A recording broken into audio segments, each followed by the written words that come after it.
Olá, meu nome é Carlos Fortes. Muitos me conhecem como Cazé. Eu sou promotor de justiça e agradeço muito a honra de receber esse convite do GSEX e estar aqui hoje para conversar com todos vocês. Cumprindo a nossa programação, deixa eu fazer uma pequena apresentação. Eu sou especializado em direito penal e, como promotor de justiça, eu tenho atribuição na defesa dos direitos da criança e do adolescente. Tive a honra de participar da CPI da pedofilia do Senado Federal e também das frentes parlamentares de combate aos crimes de pedofilia do Congresso e da Assembleia Legislativa de Minas Gerais. Também pude participar do Grupo de Trabalho Sul-Americano da Interpol de combate a crimes contra menores. Eu, dentro da CPI da pedofilia, pude participar da redação de algumas leis dentro dessa área, especialmente a lei da pornografia infantil, que modificou o Estatuto da Criança e do Adolescente. Sou autor do livro Todos contra a Pedofilia e participei de algumas outras obras, sempre falando desse assunto. E nos últimos 12 anos eu tenho me dedicado ao movimento Todos contra a Pedofilia, que tem o objetivo de levar informações para prevenção aos crimes de abuso e de exploração sexual de crianças e adolescentes. Sejam eles crimes de pornografia infantil, de abuso sexual, de exploração sexual. O importante é a gente levar informação para que esses crimes não aconteçam e, caso eles aconteçam, que eles sejam devidamente punidos, assim como as vítimas devidamente assistidas. Com isso, viajei muito, acho que quase todos os estados do nosso país e alguns outros países, para conhecer de perto esses delitos, esses casos, e também tentar levar alguma informação e contribuir para a defesa da criança e do adolescente, que eu considero o nosso maior valor depois de Deus. A título de introdução, eu gostaria de contar a história da Stephanie. Um caso que eu conheci no âmbito da CPI da pedofilia, mas que, infelizmente, não é incomum. Pelo contrário.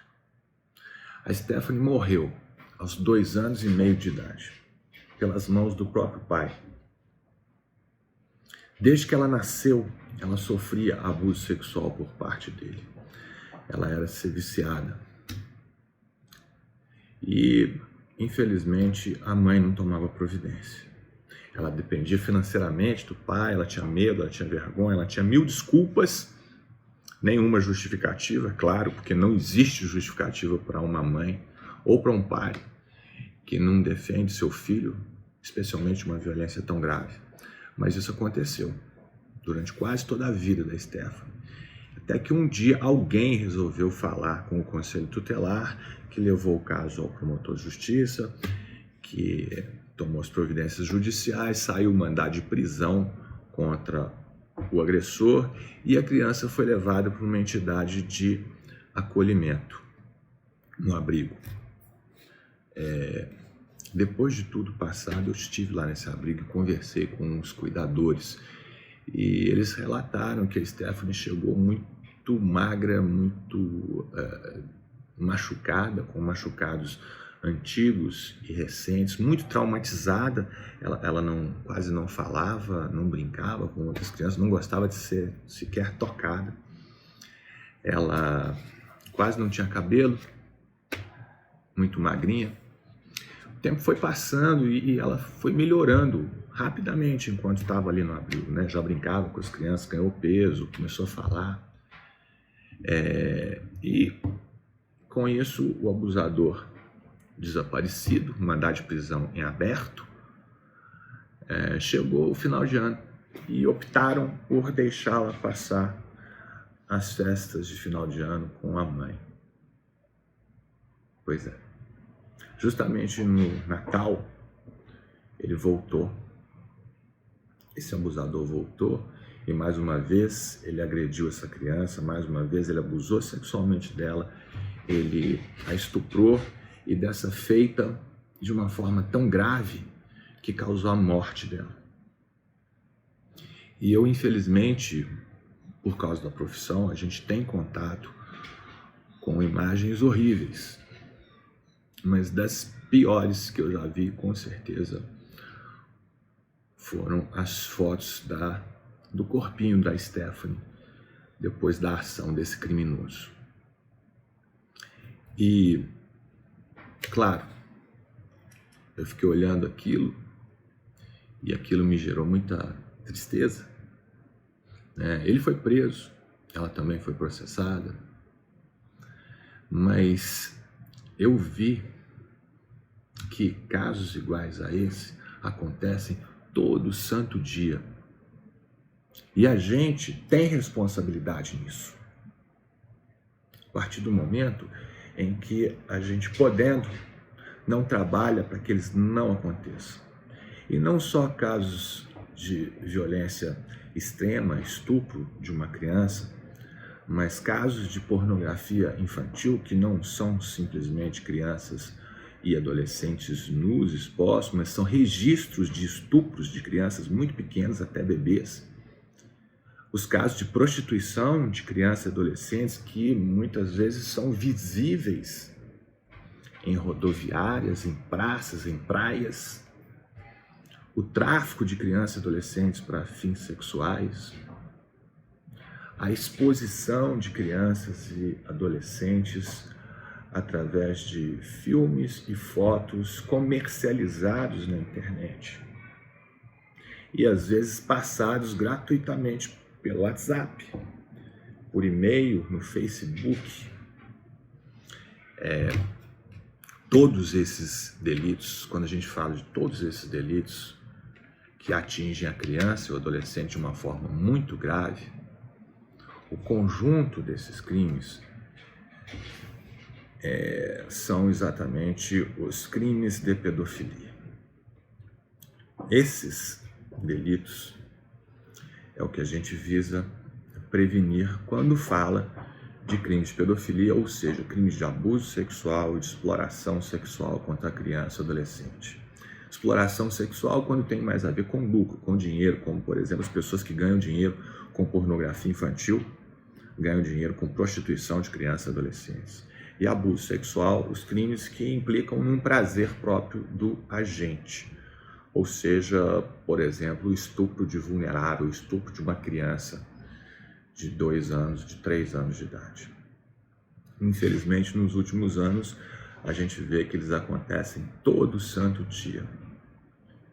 E temos trabalhado para que possamos todos nós fazer a prevenção para que eles não aconteçam e, caso eles venham a acontecer, que eles sejam punidos e, principalmente, que a vítima seja acolhida e tratada. Convém fazer uma distinção de quando se trata de parafilia e quando se trata de crime. A palavra pedofilia, ela é formada pelo prefixo pedos, que é relativo à criança, e filia, que é relativo à afinidade. Pedofilia significa, ao pé da letra, afinidade com crianças, ou amor por crianças. E essa palavra, pedofilia, é usada em 2 contextos com 2 significados diferentes. Pedofilia no contexto clínico, também chamada de pederose ou de pedossexualidade, é uma das diversas parafilias que existem. Nós já vimos aulas dentro desse G-Sex falando sobre as parafilias.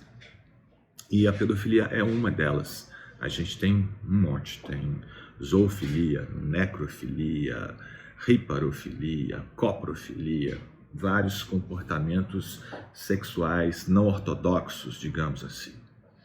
Mas esse é um conceito da psiquiatria. E a pessoa que é portadora de uma parafilia, da pedofilia, por exemplo, não é necessariamente criminosa. Então, esse é um conceito de pedofilia. ou pederose, ou pedossexualidade. Vamos deixá-lo aqui. Dentro do direito, nós temos um outro conceito, cujo nome mais apropriado é crimes de pedofilia, ou crimes ligados à pedofilia. Crimes, sempre no plural. Por quê? Porque não existe um crime que se chame pedofilia. Existem crimes que, no seu conjunto, são chamados de crimes de pedofilia. São todos os crimes sexuais quando cometidos contra a criança e o adolescente e que estão definidos no Código Penal e no Estatuto da Criança e do Adolescente, conforme a gente vai ver logo em seguida. Nos últimos tempos, 4 leis modificaram a legislação brasileira no que concerne aos crimes sexuais. Elas são principalmente a Lei 11.829, que é a lei chamada da pornografia infanto-juvenil.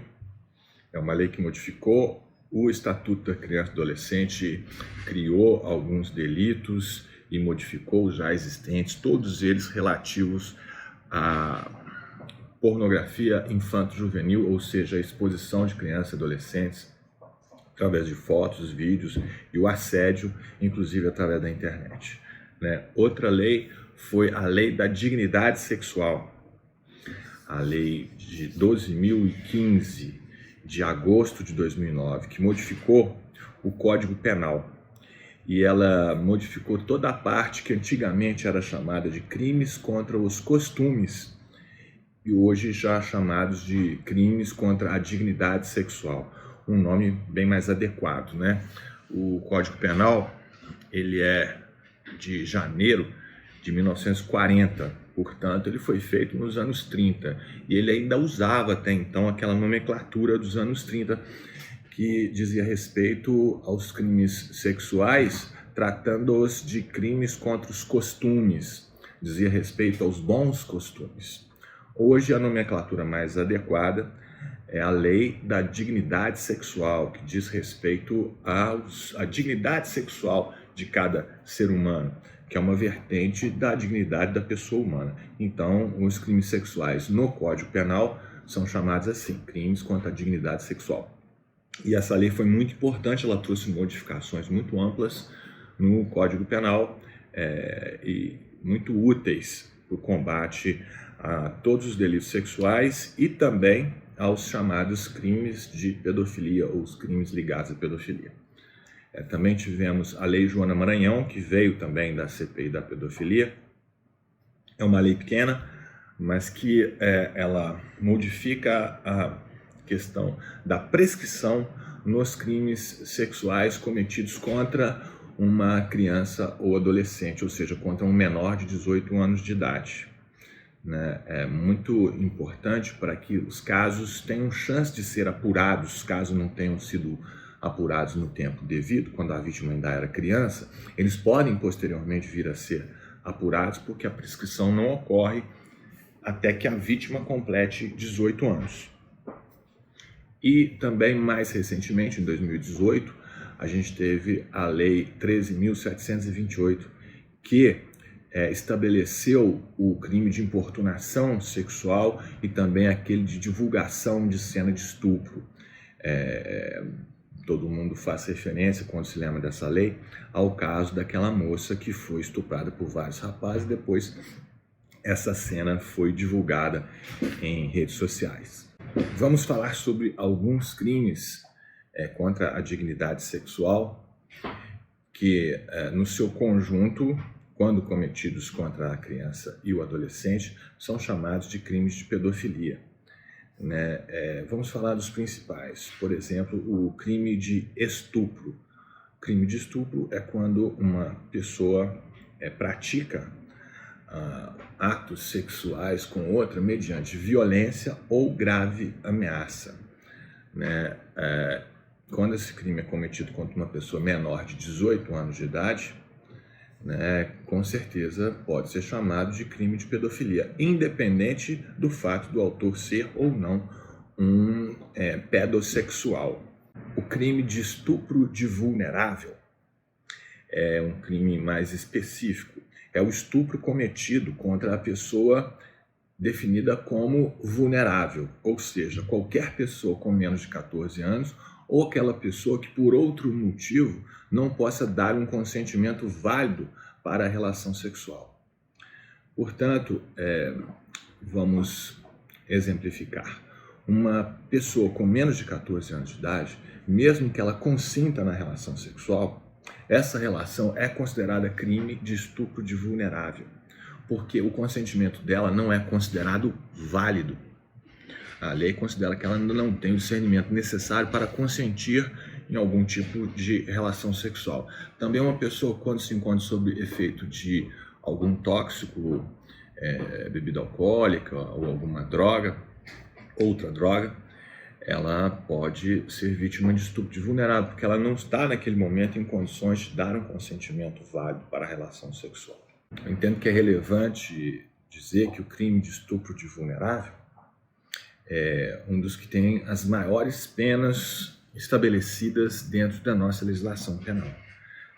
A pena pode ser de 8 a 15 anos nos casos ditos comuns, de 10 a 20 quando gera uma lesão corporal grave na vítima e até 30 anos quando há o resultado morte da vítima.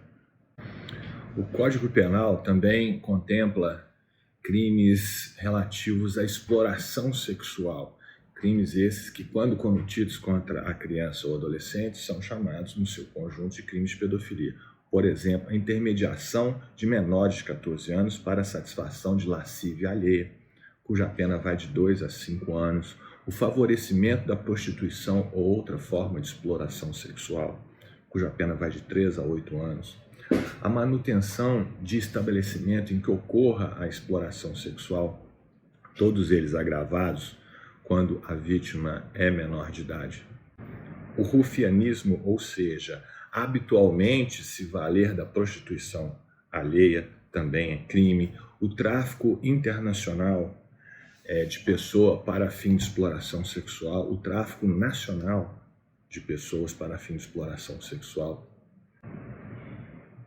Existe o crime de satisfação da lascívia mediante a presença de menor de 14 anos. Esse crime é estabelecido pela Lei da Dignidade Sexual, que é praticado por aquela pessoa que tem prazer em praticar um ato sexual na presença de uma criança ou adolescente menor de 14 anos de idade.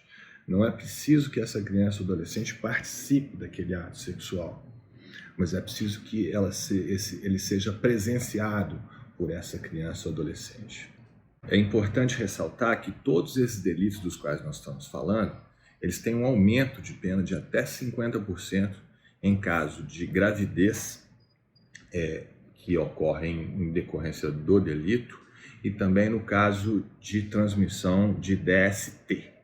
E todos eles devem correr em segredo de justiça, ou seja, o processo não deve ser divulgado em proteção à vítima de crimes sexuais. O Estatuto da Criança e do Adolescente também estabelece crimes de pedofilia, que são justamente os crimes de pornografia infanto-juvenil.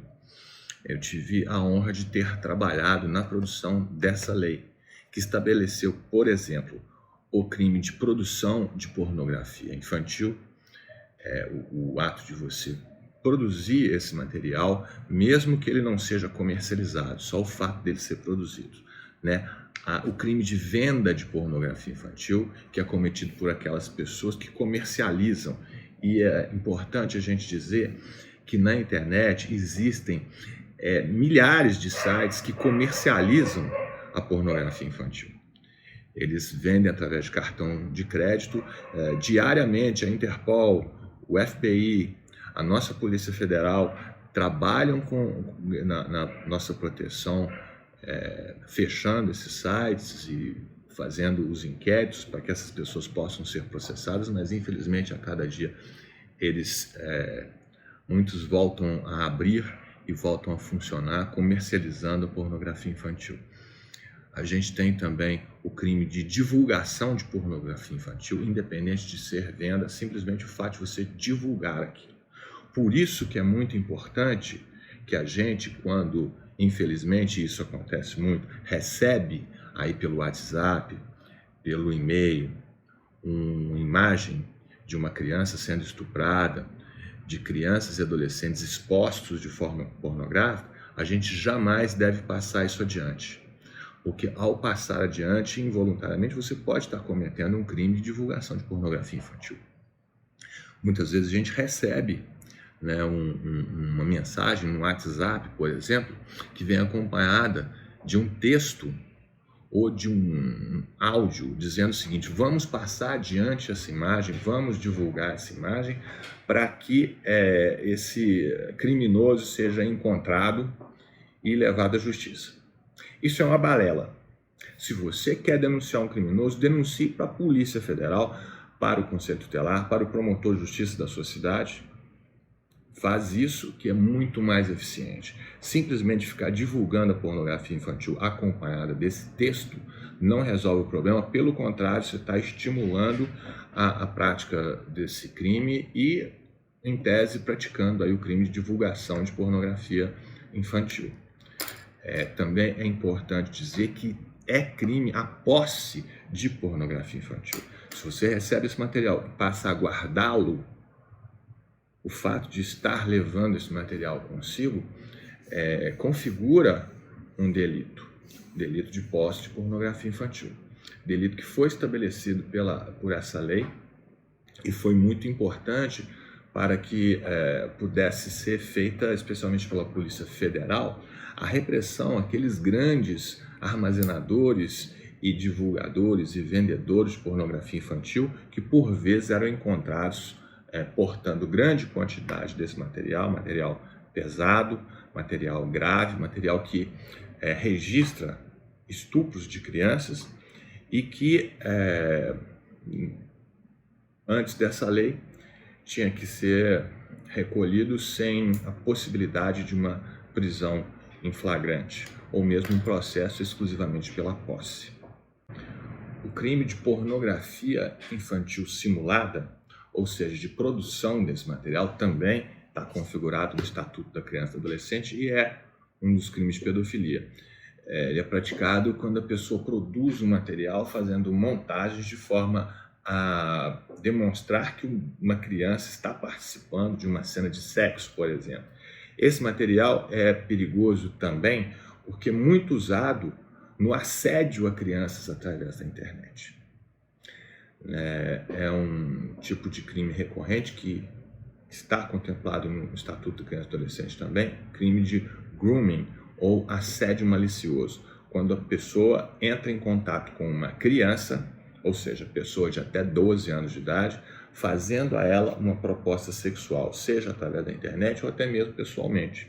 O simples fato de você propor a uma criança um ato sexual já configura o crime de assédio malicioso. E muitas vezes, através da internet, a pessoa se faz passar por uma criança também, envia a ela material que é atrativo para uma criança já modificado, com cenas de sexo, para que isso sirva de modo de sedução ou de atração para chegar ao abuso sexual, seja através do encontro ou seja através da própria internet. Porque é muito comum que a pessoa assedie uma criança e peça a ela que lhe envie fotos dela própria ou de outras crianças em situações de nudez ou mesmo de sexo. Ou então marque encontros sob falsos pretextos ou sob promessas de vantagens, de presentes, de joguinhos, de brinquedos, etc. Isso acontece com crianças e às vezes acontece com adolescentes também. Nós temos uma modalidade relativamente nova de chantagem que é conhecida como estupro virtual, que tem acontecido nos últimos tempos. Vou dar um exemplo que fica mais fácil. Uma menina, então, com 11 ou 12 anos de idade, assediada pela internet por outra pessoa que diz ser uma menina também, e propôs a ela que entrasse para uma agência de modelos. E para isso ela tinha que enviar uma foto de biquíni. A menina enviou a foto, recebeu a resposta, da falsa agência dizendo que aquela foto estava ótima e que para ela ser aceita ela deveria mandar uma foto sem a parte de cima do biquíni. E a criança enviou essa foto.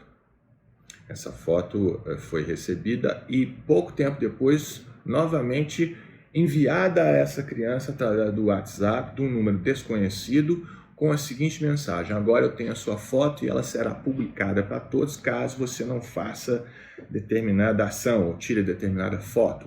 E a partir daí a menina vai cada vez mais se envolvendo nessa chantagem e revelando a si própria, produzindo pornografia infantil a ser usada por esse criminoso. O Estatuto da Criança e do Adolescente também cuidou de fazer uma definição a respeito do que é cena de sexo explícito ou pornográfica para a lei contra a pornografia infanto-juvenil. Ele definiu da seguinte forma: para efeito dos crimes previstos nesta lei, a expressão cena de sexo explícito ou pornográfica compreende qualquer situação que envolva a criança ou adolescente em atividades sexuais explícitas, reais ou simuladas, ou exibição dos órgãos genitais de uma criança ou adolescente para fins primordialmente sexuais. Essa definição foi formulada com base em definições internacionais e ela tem o objetivo de deixar claro o tipo de cena que é considerada criminosa, seja ela produzida por foto, por vídeo, divulgada na internet, divulgada através de publicação, até mesmo em papel, o que hoje é mais raro. O objetivo dessa lei foi proteger crianças e adolescentes contra a atividade criminosa praticada por criminosos pedófilos na internet, que ganham dinheiro com a venda de pornografia infantil, que ganham dinheiro com o agenciamento de crianças e adolescentes. Esses criminosos pedófilos que praticam, por exemplo, o crime de venda de pornografia infantil não são necessariamente pedossexuais. Veja bem, a pessoa pode ter atração sexual por crianças e adolescentes, gostar de pornografia infantil e vender pornografia infantil. E ela, numa definição da área clínica da psiquiatria, ela vai ser considerada portador da parafilia e, porque praticou o crime, também na área jurídica vai ser considerado criminoso, porque, repito, praticou o crime. Mas vamos supor que um sujeito que não é pedossexual, não tem atração por criança ou adolescente e resolve ganhar dinheiro vendendo pornografia infantil. Ele, embora não seja um pedossexual, embora não seja um pedófilo na definição dada pela psiquiatria, pela psicologia e pela área clínica em geral, ele é um criminoso pedófilo, porque ele praticou um dos crimes chamados de crimes de pedofilia. E, de qualquer forma, o objetivo da lei é efetivar a proteção da sociedade, especialmente de crianças e adolescentes, contra o criminoso sexual, nesse caso, aquele que produz pornografia infantil, que comercializa, que vende ou que estimula de qualquer forma. Esses são os principais crimes que a gente pode chamar de crimes de pedofilia e que não são necessariamente praticados por pedossexuais. Vale relembrar, aquela pessoa que é portadora de uma parafilia pode ou não praticar um dos crimes de pedofilia. Se ela pratica esses crimes, ela deverá ser julgada por estupro de vulnerável, por pornografia infanto-juvenil, por favorecimento à prostituição, seja o que for. Dentro desse julgamento, caso ela seja diagnosticada como portadora de pedofilia, por exemplo, haverá um exame técnico feito por um psiquiatra que deverá responder às questões legais baseadas no artigo 26 do Código Penal, em que nós gostaríamos de saber se essa pessoa, diante da parafilia com a qual ela foi diagnosticada, ela tem condição de entender o caráter ilícito do fato que ela praticou, Ou seja, ela sabe o que é certo ou errado? Se ela sabe, ela é perfeitamente imputável, ou seja, pode ser a ela imputado um crime, e será. Outra coisa, será que essa pessoa tem capacidade de agir conforme esse entendimento de certo ou errado? Se ela tem capacidade de agir conforme o entendimento de certo e errado, ela é plenamente imputável e deverá, portanto, responder pelo crime que praticou. Portanto, o fato de uma pessoa ser portadora de uma parafilia não faz com que ela deixe de ser passível de punição legal pelo crime que praticar. São duas coisas diferentes. Repito, a parafilia, pedofilia, conceito da psiquiatria, da psicologia, da área clínica. E os crimes de pedofilia, que são os crimes dos quais nós falamos, né, que são crimes de natureza sexual, quando praticados contra criança e adolescente, que podem ser praticados por pessoas portadoras dessa parafilia ou não. Inclusive, é claro que dentro desse contexto a gente pode ter sujeito que é pedófilo, no sentido clínico da palavra, ou seja, ele tem atração sexual por crianças e adolescentes que jamais praticou um crime. E ele não será, pois, um criminoso pedófilo. Ele simplesmente será um portador de uma parafilia e deverá ser tratado como tal. Para a área jurídica, o que nos interessa é se a pessoa praticou ou não o crime e se ela entendeu ou não se aquilo é certo ou errado. E se ela pode agir de acordo com esse entendimento. A maioria dos crimes sexuais são praticados por pessoas que entendem perfeitamente o que é certo ou errado. Então, normalmente, o portador da parafilia sabe sim que está agindo de forma errada e se torna inclusive mais perigoso diante da intenção dele de praticar sexo com crianças, que normalmente é crime.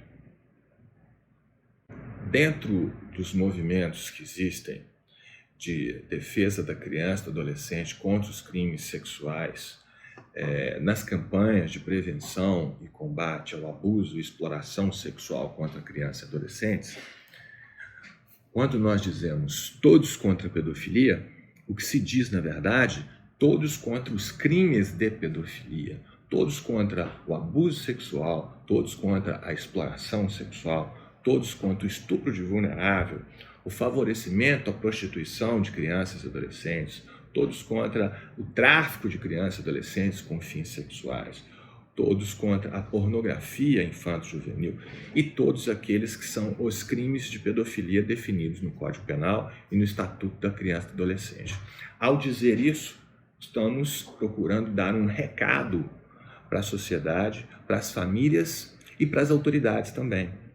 O nosso recado é de que queremos proteção, queremos prevenção, queremos a defesa da criança e do adolescente, especialmente contra esse tipo de violência sexual que chamamos de crime de pedofilia.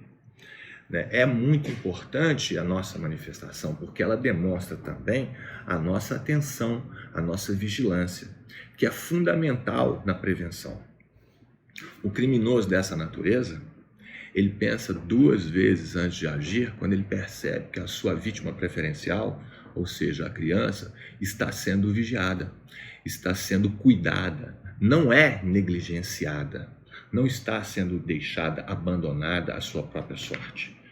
Quando estamos atentos, seja no uso da internet pelo seu filho, seja com quem ele anda, seja naquilo que ele pratica no seu dia a dia, a gente está criando em torno dele uma esfera de proteção. Quando você diz todos contra a pedofilia, você está dizendo que as crianças que estão ali, que são seus filhos, seus alunos, seus vizinhos, seus amigos, seus parentes, elas não estão negligenciadas, elas estão cuidadas, você está olhando por elas. E quando você está atento, elas estão muito mais protegidas simplesmente pela sua atenção, mais ainda pela sua educação, pelo seu esclarecimento, por tudo aquilo que você pode levar de bom ao falar com elas e explicar para elas como se defender. Ao prestar atenção, inclusive, para descobrir se elas estão ou não sendo vítimas de abuso ou exploração sexual, porque é muito difícil para uma criança falar sobre isso. Por diversos motivos, por medo, por vergonha, porque ela não entende o que está acontecendo ainda. Numa audiência realizada anos atrás, mais uma vez, estávamos ouvindo uma menina de 6 ou 7 anos, cujo pai, o padrasto, a submetia a sexo oral com frequência. E ela nos contou isso, contou a mim, contou para a juíza e para psicólogos que estavam presentes, contou isso numa naturalidade muito grande. E ela, sentindo a nossa surpresa diante daquela naturalidade dela ao falar daquilo, ela completou: mas todo pai não faz isso com a filha? Porque para ela aquilo era perfeitamente normal. Esse também é um dos motivos pelos quais a criança não fala. Então a gente deve estar atento. A gente deve estar atento aos sinais de trauma em geral. A gente deve estar atento aos desenhos, às brincadeiras, ao comportamento sexualizado precoce, evidentemente aos sinais físicos que uma criança pode vir a apresentar. Uma criança com um ferimento na área genital, isso é um fato que tem que ser muito bem explicado, muito bem investigado e conhecido para saber como pode ter acontecido aquele tipo de coisa. São cuidados que todos nós temos a obrigação de ter para defender crianças e adolescentes contra os crimes em geral, especialmente contra os crimes de pedofilia, entendidos tais como os crimes de abuso e exploração sexual cometidos contra criança e adolescente. Bem, hoje falamos um pouquinho sobre esses crimes de pedofilia. Eu gostaria de ter a oportunidade de falar muito mais, de falar especificamente sobre cada um deles, com exemplos, imagens a respeito disso, porque são assuntos ricos para quem se interessa, no sentido de conhecer bem para poder prevenir, para poder evitar que eles aconteçam. Claro, né? Acho importante que a gente venha a conversar sobre o mau uso da internet. Acho importante que a gente venha a conversar sobre a prostituição de crianças e adolescentes, que infelizmente tem sido uma realidade no nosso país, né, de norte a sul, infelizmente, e o abuso sexual extrafamiliar ou intrafamiliar, que ainda é um assunto que poucas pessoas gostam de abordar, mas que tem que ser falado. Só a partir do momento em que a gente fala disso é que a gente pode levar algum tipo de alento a pessoas, especialmente crianças, que podem estar nesse exato momento vivendo um verdadeiro inferno dentro das suas próprias casas. Nesse momento em que eu estou gravando esse vídeo, nós estamos passando pelo isolamento social imposto pelo Covid-19, o novo coronavírus. Nessa época já foi constatado em países da Europa e também nos Estados Unidos que houve um aumento da violência doméstica, houve um aumento do acesso à pornografia infantil e também do assédio através da internet a crianças e adolescentes, porque confinadas dentro de casa. E inclusive, existem crianças e adolescentes que podem estar, nesse momento, confinadas com seus abusadores.